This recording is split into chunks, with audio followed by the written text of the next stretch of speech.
거대한이라고 얘기를 늘 해왔는데 네. 지난주 갤럽 조사를 보면 꼭 그렇지도 않아 보여요. 당원들 80% 당신 반영하고 20%가 민심인데 그 민심이라는 게 국민의힘 지지층과 무당층을 갖고 하잖아요. 네. 요 방식대로 전화 면접 조사로 갤럽이 했어요. 한동훈 위원장이 38, 원희룡, 나경원이 각각 15, 윤상현 의원이 4인가 그래요. 그래서 그 갤럽 조사를 보고 제가 느낀 거는 네.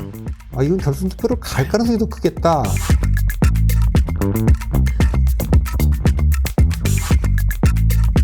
국민의힘 당권 경쟁 갈수록 매우 치열해지고 있습니다. 배신의 정치라는 표현이 나올 정도로 지금 당심을 흔들고 있는데 국민의힘 당권 레이스 어떻게 전개될지 박성민 대표와 함께 본격적으로 하나하나 분석해 보도록 하겠습니다. 어제 나경원 후보는 수도권 지역, 윤상현 후보는 경남 지역 당원들 표심을 공략했고 한동훈 후보는 잠시 숨고르기를 하면서 재정비의 시간을 가졌습니다. 그리고 초반 레이스 양상은 딱 1대3으로 나눠지는 구도인데요. 한 후보가 매우 위협적이긴 한 모양이죠. 일단 어대한이라고 얘기를 늘 해왔는데 네. 그 지난주 갤럽 조사를 보면 꼭 그렇지도 않아 보여요. 그러니까 갤럽 조사가 이제 첫 번째, 그러니까 갤럽 조사가 왜 의미가 있냐면 그 당원들 80% 당신 반영하고 20%가 민심인데 그 민심이라는 게 국민의힘 지지층과 무당층을 갖고 하잖아요. 네. 요 방식대로 전화 면접 조사로 갤럽이 했어요. 했더니 한동훈 위원장이 38, 원희룡, 나경원이 각각 15. 그 다음에 윤상현 의원이 4인가 그래요. 그래서 대략 합치면 72지 않습니까? 네. 72면 일단 지금 딱 1차적으로 들은 생각은 28%가 모른 뭉답이 있는 것 같은데 그럼 만약 요 사람들만 응답을 했다 치면 요걸 이제 100으로 다시 계산을 할 거 아닙니까? 네. 그러니까 28% 정도를 다 늘려줘야 되기 때문에 대략 저는 수학이 약하니까 한동훈 위원장이 대체적으로 지금 한 50%는 점하고 있다 이렇게 봐야 될 거예요. 28을 다시 38 이렇게 30, 34로 나누는 그러니까 어쨌든 요걸 100으로 해갖고 다시 구성할 거니까. 네. 그러면 상식적으로는 민심에서 그러니까 국민의힘 지지층과 무당층에서 한동훈 위원장이 더 강세일 거라고 예상 보통 하는 거거든요. 그러니까 영남의 지금 당원 구조가 책임 당원 구조가 영남에 지금 한 40%가 있고 수도권에 한 37%가 있고 기타 나머지가 있는데 영남의 책임 당원이 굉장히 열정적이고 투표 참여율도 더 높고 막 이런 상황이거든요. 네. 근데 거기서 어쨌든 윤심을 따르는 분들이 좀 더 있을 수가 있기 때문에 물론 거기에 한동훈 위원장이 지난 선거 때 굉장히 열심히 했기 때문에 한동훈 지지자도 꽤 많다 이럴 수도 있는데 대체적으로는 당심 쪽에서 민심보다는 더 나오긴 어려울 거다 이렇게 보는 거니까 그러면 지금 민심 쪽이 대략 아까 우리가 계산했을 때 물론 한 번 조사로 우리가 알 수는 없지만 네. 한 50% 정도 내외라고 보면 네. 그러면 민심은 그보다 좀 낮으면 예를 들면은 35나 40이다 그렇게 한동훈 위원장이 네. 1등이라고 할지라도 예. 그러면 결선 투표를 가겠죠. 가겠죠. 예, 왜냐하면 이게 80% 차지하는 거니까. 예. 그래서 그 갤럽 조사를 보고 제가 느낀 거는 네. 이건 결선 투표를 갈 가능성이 더 크겠다 어머. 느낌이 딱 들더라고요. 갈 그 가능성이 민심 조사를 보고는 느낌이 그랬습니다. 갈 가능성이 더 크다. 그렇다면은 나머지 세 분이 이거는 해볼만 하다. 누군가가 단일화가 되면 또 누가 모를 일이다라는 생각을 하실 수 있겠어요. 단일화는 이제 사전 단일화는 거의 안 할 거고 없고 결선 투표가 있으니까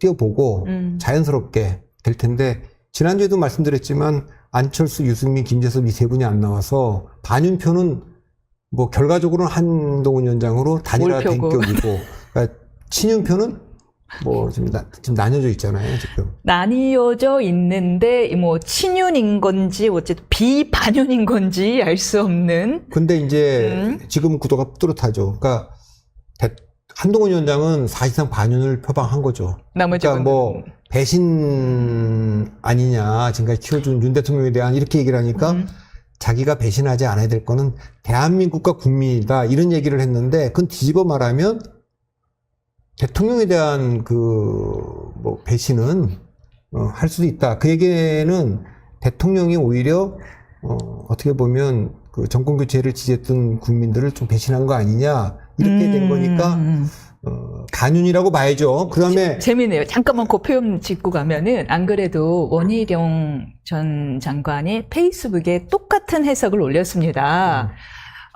한동훈 전 비대위원장의 이런 발언은 뒤집으면 결국 대통령도 배신할 수 있다는 이야기 아니냐라고 하자 오늘 정치쇼에 나온 한동훈 위원장이 어떤 이야기를 했냐면 아니 왜 자꾸 뒤집어서 이야기를 하셨습니까? 해석을 하십니까? 제 말을 그냥 액면 그대로 해석해 주세요라는 항변을 아니, 하시더라고요.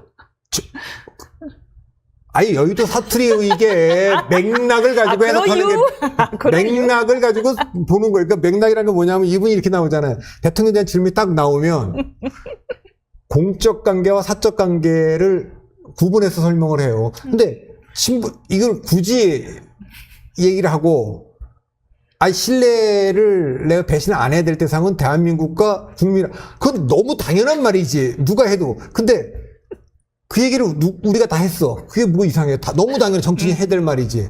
배신해야지 안 해야 될 건 국가와 국민이지. 그렇지만 그건 뒤집어 말하면 자꾸 뒤집지 말라는데 뒤집지 말고 그러면 어쨌든 이 맥락이나 뉘앙스는 대통령과 약간 지난번에도 이게 대권 레이스 시작한 게 아니냐, 당권 레이스라기보다는 그런 느낌이 좀 있어서 지금 세 명이 다 똑같이 지금 공격하고 있는 게 그 포인트 아닙니까? 배신의 정치, 그렇죠. 그러니까 배신이라고 하는 건 딴 것보다도 대통령의 이제 이게 트라우마들이 다 있거든요. 그러니까 당 대표하고 대통령이 충돌을 하는 경우, 그래갖고 총선 진 거는 2016년에 새누리당에서 박근혜 대통령과 김무성 대표의 옥새 들고 나르샤인지 하여튼 우리 봤잖아요. 또 대통령과 그때 진짜 반전은 안 들고 가셨대요. 그때 그건 안 들고 갔다는 건데 네. 그거는 중요한 건 아니지. 예. 네. 그 다음에 대통령과 차기 대선 후보가 갈등을 빚어갖고 형편없이 진 거는 김영삼 대통령의 이해창 후보, 또 노무현 대통령의 정동영 후보, 이걸 본 거 아닙니까? 근데 지금 한동훈 위원장은 당대표를 거쳐서 대선으로 가려고 하는 거니까, 그러면 이제 대통령과 차별화를 하겠다. 대통령 인기가 없고, 이렇게 된 거니까, 그 길을 가는 거고, 한쪽이 반윤을 표방했으면, 그럼 자연스럽게 상대적인 거니까, 나머지 세 분은? 친윤이 있는 건데, 네. 나경원 후보는 원래 이제 나이연대에도 있고, 그래갖고, 노골적이진 않지만, 친윤의 지원을 받으려고 했는데, 네. 갑자기 원희룡 후보가 오는 바람에 더 친윤이 나온 거지. 그러니까, 더 친윤인지 아닌지는 알 수 없지만, 누가 봐도 느닷없이 나왔잖아요. 그러니까, 그거는 지난주도 말씀드렸지만, 대통령은 당대표든 차기 대선 후보든 믿을 수도 있고, 이길 수도 있는 사람을 원하는데, 그게 누가 믿을 수 없는 사람인 건지. 그러니까 윤상현 의원도 실내에서는 더 있을 수 있겠는데 그렇지. 윤상현으로 한동훈 이길 수 있을까? 이길 수가 없고. 나경원은 그래도 밀어주면 될 것도 같은데 되고 났을 때 믿을 수가 믿을 수가 있겠느냐라고 해서 불려 나온 사람이 이제 원희룡이잖아요. 그러니까 윤상현보다는 더 이길 가능성이 있고, 나경원보다는 더 믿을 수 있는 하이브리드 후보. 예, 그렇죠. 하이브리드 후보지. 네. 그렇게 해서 이제 하는 것인데, 이제 그게 만일에 1차에도 못 끝내면 결선을 갈 거 아닙니까? 근데 결선을 갈지 안 갈지는 모르고, 저는 그때도 결선을 못 가면 대표가 되더라도 1차에서 타격을 받는 거다. 그리고 이게 그 다음날 하는 게 아니에요. 5일간 시간이 있어요. 그러니까 1차에서 끝내지 못하고 23일날 못 끝내고 28일 가서 한다. 이 안에 정말 무슨 일이 벌어질지 압니까? 그러니까 복잡할 거예요. 그래서 그런 변수가 생길 텐데, 제가 이제 결선 투표 이거를 많이 봤거든요. 3자 대결, 4자 대결, 특히 4자 대결에 이게 은행 같은 데서는 다 결선 투표제가 있어요. 은행 노조 선거는. 근데 1등 후보가 50%를 못 하더라도 43%를 넘겨서 되면 거의 안 뒤집어지더라고요. 결국엔 대세로 가는 예, 거예요. 이제 그 뒤에 이제 3명의 후보표가 한쪽으로 다 몰리질 않아. 그럼 43%가 되느냐가 이제 우리가 좀 근데 봐야 여기는 좀 될. 다를 수도 있는데, 대체적으로는 그걸 극복하기가 쉽질 않아요. 근데 지금 원희룡과 나경원 사이에 이렇게 굉장한 차이가 나기는 어려울 텐데, 그러면 이제 한 1등 후보가 40%를 넘는다는 건 제법 차이가 나는 거잖아요. 그렇죠. 근데 뒤집어 말하면 그 밑에 와 40 정도에 와. 네. 그 40이라는 건 뭐냐면 아까 우리가 민심을 봤더니 이대로 된다 그러면 되게 한 50% 내외가 되는 거예요. 이건 20% 비중을 차지하는 건데 80을 차지하는 데서 40이 안 돼. 네. 뭐 37이나 38 뭐 이렇게. 그래서 평균 40%가 됐다고 칩시다. 합쳐서 40%가 됐어. 그리고 원희룡 후보가 당원들의 더 지지를 받아갖고 30이 됐다. 뭐 예컨대 20, 15, 5 정도가 나올 수 있겠네. 20, 15, 5. 20. 15, 5. 그럼 이제 40이 나오죠. 아니, 그렇게는 안 되지. 한동훈 위원장이 40 정도. 45, 나오고 20, 15, 5. 그러면 80밖에 안 되잖아. 아. 그, 한동훈 위원 산수를 못 하시는구나. 1등이 40인데. 네. 이게 100이 되려면 40, 30. 100이 돼야 돼. 40, 30, 20, 10이면 100이잖아요. 기권표도 생각을 했지. 아니, 그러니까 기권표는 계산은 안 하는 게 다 100으로 환산할 거니까. 네. 그러니까 환산한 결과가 아까 우리 그 민심도 환산한 거잖아요, 100으로. 지금 액면가로는 38%가 나왔는데 그걸 환산하면 그렇다는 거니까 네. 한동훈 위원장이 40% 정도에 머무르면서 1등한다. 그러면 그거는 투표에서 알 수가 없을 것 같아요. 알 수가 없다. 지금 잠깐 무슨 소리가 들어오는 것 같은데 괜찮겠죠? 그런데 지금 안 그래도 세 분이서 협공을 펼치고 있는 것에 대하여 한동훈 전 비대위원장이 상당히 설득력 있는 맹공을 세 분을 향해서 펼쳤습니다. 첫 번째 하나씩 짚어드릴게요. 첫 번째. 아니, 먼저 총평을 하셨어요. 아니, 선거 때는 그렇게들 얌전하시더니 어떻게 이렇게 당내 선거에서는 아군을 향해서는 맹렬한 발톱을 휘둘리십니까? 이렇게 무서운 분들이었군요. 라고 했거든요. 두 번째는 뭐냐 하면 탄핵? 제가 제일 잘 막을 수 있는 사람입니다. 저만큼 잘 막을 수 있는 사람이 어디 있습니까? 전 법무부 장관이었습니다. 세 번째, 세 분? 그렇게 지금 대통령 탄핵 위기를 막기 위해서라도 우리가 가야 됩니다라고 했는데 전에 박근혜 대통령 탄핵 때 뭐 하셨습니까? 찬성했던 분들 아닙니까? 그러니까 왜 나한테 배신을 운운하십니까? 이런 발언을 하셨어요. 탄핵을 세 분이 다 찬성했는지 모르겠어요. 윤석열 의원은 반대했을 것 같고. 뭐 원희룡 의원은 그때 뭐 도지사였을 것 같고. 그러니까 뭐 홍준표 또 그다음에 원희룡 그때는 도지사였기 때문에 표결을 안 했을 것 같고요. 근데 이제 나경원 의원은 찬성하는 아마 취지의 글을 페이북 등에 올렸다. 나경원 의원은 찬성했을 것 같고. 이제 그거에 대한 반대가 이제 한동훈 위원장이 직접 박근혜 탄핵은 아니지만 수사에서 구형한 검사가 한동훈 검사다 이렇게 된 거니까 이제 그거는 뭐 서로 피장파장일 것 같아요. 그리고 이제 선거 때는 뭐 그건 옛날에 박근혜 위원장도 그런 얘기 했잖아요. 나한테 선거 때는 와서 유세해달라고 그렇게 도와달라고 그러던 사람들이, 그 뭐 이재호도 그렇고 홍준표도 그렇고 막 뒷얘기들이 많이 있었잖아요. 선거는 원래 그런 거고, 그런 거는 뭐, 원래 당내 경선을 하니까 이건 뭐 치열하게 될 건데, 이 문제와 관련돼서 어쨌든 그때도 말씀드렸지만 한동훈 위원장에 대한 파상 공격은 다 예견된 거예요. 바깥에 있는 지금 대선주자들도 홍준표 시장이 대표적이지만 공격을 하잖아요. 그렇게 공격을 하는데 그건 당연하죠. 이게 뭐 윤석열 대통령을 만나고 나와서 공격한다기보다는 그게 아니더라도 홍준표나 오세훈이나 뭐 안철수나 모든 사람들은 아니 잠재적으로 지금도 1등인데 차기 당대표가 되면 뭐 그 공정하게 되겠어요? 그 당대표가 뭐 하겠어요? 대선 캠페인 시작하겠지. 그러니까 공적이 돼 있는 건 사실이에요. 1등 후보들은 당연히 공적이 되는 거 아니겠습니까? 1등은 외롭고 힘들어요. 그렇게 아니면 뭐 이재명 대표처럼 압도적이어서 아무도 뭐 거기 대들 생각을 못하게 하든가 뭐 이런 건데 예 그런 게 아니기 때문에 지금 이거는 뭐 그래서 그때도 제가 그랬죠. 이거는 그냥 한동훈이냐 아니냐의 싸움이고 한동훈 위원장이 이 공격에 대해서 실수 없이 잘 방어를 해낼 거냐 요 문제다. 그러니까 그것이고.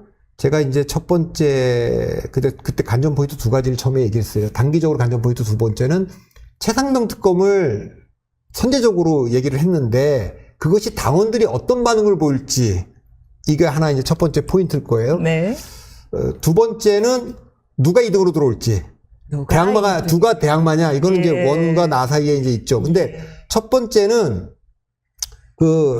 장동혁 위원장이 장동혁 의원이 예민한 얘기를 했어요. 그러니까 뭐, 한동훈 특검을 뭐, 받자는 얘기가 있는데, 한동훈 특검을 받으면, 그거는, 윤석열 대통령과 김건희 여사에 대한 수사로 이어지는 거다. 이런 얘기를 했어요. 이거에 대해서 원희룡 후보는, 아니, 그거 왜곡이다. 누가 한동훈 특검을 하자고 얘기했냐, 이 당에서. 한동훈 위원장이. 이 이야기가 나왔어요? 예, 장동영 네. 의원이. 한동훈 위원장이 네. 최상병 특검을 이게 민심이 원하는 건데 이걸 우리가 안 할 수 있냐, 그렇게 넘어갈 수 있다고 보는 게 오히려 순진한 발상이다. 그렇게 얘기를 하니까 뭐 제가 알기엔 나경원 의원, 뭐 또 그다음에 윤상현 의원 이런 분들이 그러면 민심이 원하는 한동훈 특검도 받을 거냐? 그렇게 얘기한 거지. 그렇게 얘기했을 뿐이다. 예로서. 그렇게 얘기를 한 거지. 예를 들면 오히려 최상병 특검이 한동훈 특검도 연결될 수 있는 거지. 한동훈 특검이 거꾸로 대통령에 대한 뭐 특검이나 수사 이렇게 이걸 왜곡해 뒤집어 놓은 거다. 그러니까 뒤집는 건 사실 장동혁 의원 측에서 한 거 아니냐, 한동훈 의원 측에서 한 거 아니냐 이런 얘기도 있죠 지금. 그렇다면은 지금 말씀하신 것처럼 장기적으로는 2등이 누가 될 거냐가 굉장히 중요한 문제라고 하셨는데 원희룡 나경원 후보가 뭐 2등이 현재로서는 2등 중 한 명이 될 것으로 이렇게 보이죠. 두 분 결선 투표 연대설이 제기돼 왔습니다. 지금까지는 뭐 이렇게 없다 하고 이제 선을 긋는 모습인데 결과적으로는 어떻게 될 거라고 보세요? 그거는 그냥 끝까지 가고 누가 되든지 간에 지금 여기서 이걸 하자고 얘기하는 쪽은 약세를 보이는 거니까. 누가 좀 더 적극적이죠? 누가 2등이 되면 그 2등 되는 쪽에다가 뭐 자연스럽게 뭐 밀어주겠죠. 나경원 의원이 뭐 그렇다고 갑자기 반윤이 돼서 예를 들면 본인이 안 가고 한동훈과 원희룡이 갔어. 그럼 여기서 난 한동훈 위원장이 되는 게 좋습니다. 이렇게 할 것 같아요? 저는 못 할 것 같은데요. 못해요? 그건 대통령의 뜻이 한동훈 위원장 되는 거를 원하지 않는데. 근데 약간 나경원 의원의 특징이 이렇게 살짝, 이렇게 뭐라고 해야 되나? 좀 고고하시잖아요. 만약 주변 민심이 이제 다 한동으로 몰려져 있고 당심이 다 한동으로 가 있는 걸로 확인하면은 한동훈 의원 편을 들 수도 있지 않을까요? 물론 그럴 수도 있죠. 네. 그거는 이제 나경원 의원 개인이 아니라 그 주변에 있는 분들이. 대세는 한동훈이다. 그러니까 누가 되는 게 좋다 이렇게 해서 할 텐데, 기본적으로는 나경원 의원 입장에서도 한동훈 위원장이 차기 대권 주자인데 차기 대권 주자가 일찍부터 이렇게 혼자 가는 게 예를 들면 대통령하고 이렇게 차별화를 하고 이러는 거가 바람직할까? 그러니까 자기 지지자들이 썩 그렇게 원하지 않을 텐데 그 자기 지지층들에 반하는 행동을 할까? 그거는 전 잘 모르겠어요. 저는 지금 이 시점에서는 안 한다에 걸겠습니다. 안 한다. 그렇다고 한동훈 위원장한테 원희룡 위원장한테 딱 손을 딱 들어줄까? 그것도 궁금해. 그거는 잘 모르겠는데 왜 대놓고 너무 유력한 대권 주자랑 척을 질 것인가? 그러니까 윤상현 의원이 이제 어저께 페이스북에 이런 얘기를 올렸어요. 이번에 그렇기 때문에 한동훈과 원희룡 구도는 안 되고 자기와 나경원 중에서 나와야 된다. 이제 그 얘기는 뭐냐면 이미 이게 지금 윤석열 대통령과 한동훈 위원장이 대리전처럼 됐어요. 그러니까 미래 권력과 현재 권력의 싸움처럼 됐기 때문에 누가 돼도 후유증이 클 수밖에 없다. 이게 이제 첫 번째고, 한동훈 원희룡 두 분은 나경원 윤상현보다는 좀 더 대선 주자에 가깝기 때문에 당대표가 되면 이 두 분은 나경원 윤상현 이 두 분은 대선 안 나간다고 선언하고 하고 있는데 두 분은 아직까지 그걸 분명하게 얘기를 안 해요. 그러니까 누가 되더라도 당대표가 되면 이거를 대선 캠페인의 발판을 삼을 거니까 그러면 뭐 홍준표나 오세훈이나 뭐 아니다. 이 사람들이 불공정하다니까 계속 얘기할 거 아니에요. 홍준표 생이 이렇게. 이것도 안 좋다. 그다음에 세 번째는 두 사람 다 이재명한테 진 사람들 아니냐. 선거 총사령관으로서 졌고 직접 후보로 붙었었으면 그런데 이제 그 둘 중에 하나를 뽑는다는 건 당의 자존심 문제 아니냐. 그러니까 이제 뭐 윤석열 나경원 중에 나와야 되는데 대통령과 신뢰관계로 보면 나경원보다는 자기다. 그러니까 뭐 오히려 지금 뭐 한동훈, 원희룡, 나경원은 홍준표, 오세훈, 안철수, 유승민과 함께 차기 대권주자에 경쟁을 해야 된다. 이렇게 하는데 그렇게 다 저마다 이유가 있죠. 그러니까 나경원 의원은 어쨌든 본인이 봤을 때도 굳이 뭐 지금 친윤과 반윤 사이에서는 비윤이라고 하지만 약간 친윤에 가까운 비윤 아닌가 그렇게 보이죠. 그렇게 보인다. 반윤을 할까? 그럴 스타일은 아닌 것 같아요. 그렇게. 아니 그리고 지금 본인은 나이 연대 때 그걸 부인했고 그러니까. 대통령 만났다는 것도 확인하는데 원희룡 의원이 이걸 원희룡 확인해줘. 밥 먹고 갔다 하잖아요. 누구랑 통화만 했는데 우리 셋은 밥 먹었어. 밥 먹고 갔다 그러잖아요. 그건 다 뒤늦게 알리죠.